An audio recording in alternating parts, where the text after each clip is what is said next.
Well, greetings all, and welcome to the Buddha's Invitation. Done while driving. I've kind of just given up on editing. If anyone's seen my videos before, they're kind of awful. I have a hard time following a straight path when subject-wise. So we're just going to go for it, and there might be 10 people who ever watch this anyway, so I'm not going to be too perfectionist in my outlook. So the question that I've been thinking about a little bit is, what is the Buddhist project? What is, in other words, the invitation from the Buddha? And it is an invitation. The Buddha does not demand we follow his path. There's not an evangelical component to Buddhism in the way there is in Christianity and maybe Islam. So to me, and I think to many people, and I'll sort of give a classic example, I would say the Buddha's invitation for us is to lead lives that are ethical, that are calm, and that are filled with wisdom. And that more or less comes from Buddhaghosa, who is this compiler of sort of Theravada knowledge, what we would call Theravada knowledge now, in a book called The Path to Purity, Visuddhimagga. And he says that the Buddha taught the path to purity by means of ethics, sila, meditation, samadhi, and by wisdom, panya. And I just think, first of all, I just think that's a beautiful way. If you just think about, well, yeah, I think we all want to lead lives like that. We may not really even think about it, but when you reflect upon how you want your life to kind of go and unfold, and how do you want to interact with other people, yeah, I think that's how I want it. I want to be as ethical and as wise and coming from like a very calm point of view. So that's that. That's the answer to the Buddha's invitation. Now, obviously, can take a lifetime to work that out. I mean, you can always go deeper with these three different kind of with these three aspects. And so I suppose the next question then is, how does one begin? Little personal story here. I was very reluctant to call myself a Buddhist for years.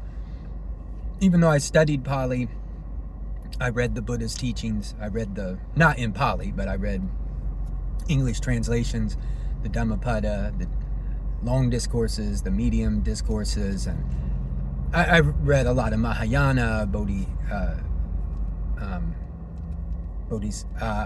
Bodhidharma. I wanted to say Bodhisattva, but Bodhidharma, Prajna, Paramita. But basically, I was kind of focusing on the Pali canon and still trying to get through it. I've read a lot of that.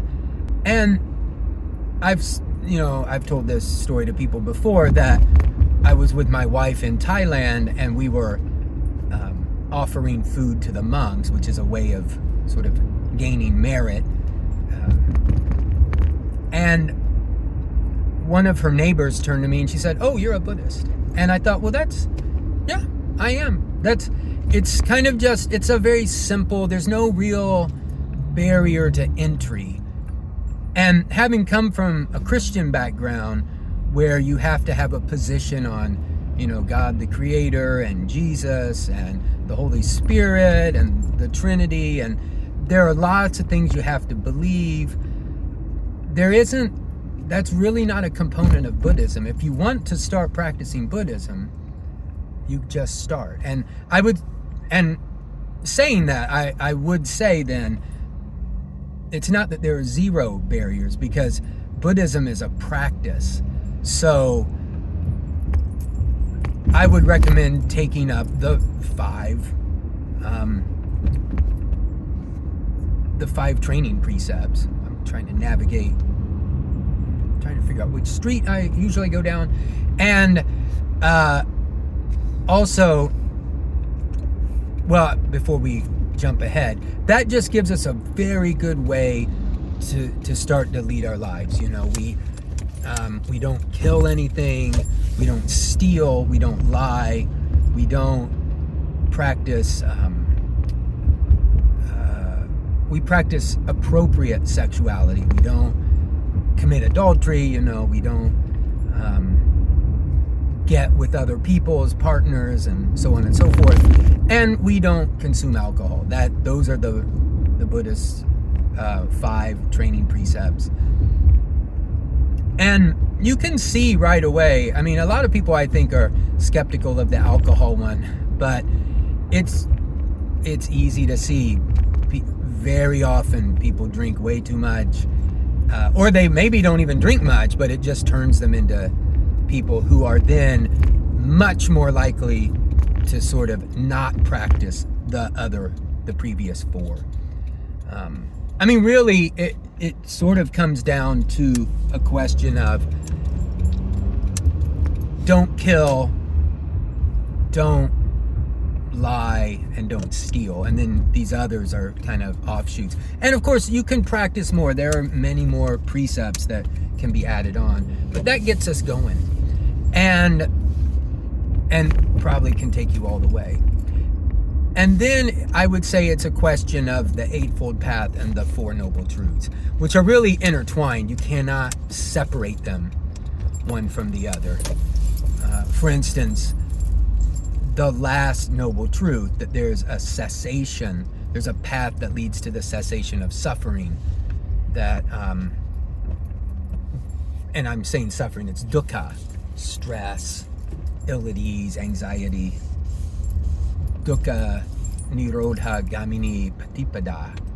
What is the path? What does the Buddha tell us that path is? It's the Eightfold Path. And in the Eightfold Path, there is this right outlook, samaditthi. What is one component of samaditthi? The Four Noble Truths. So we'll leave it there for now. Peace.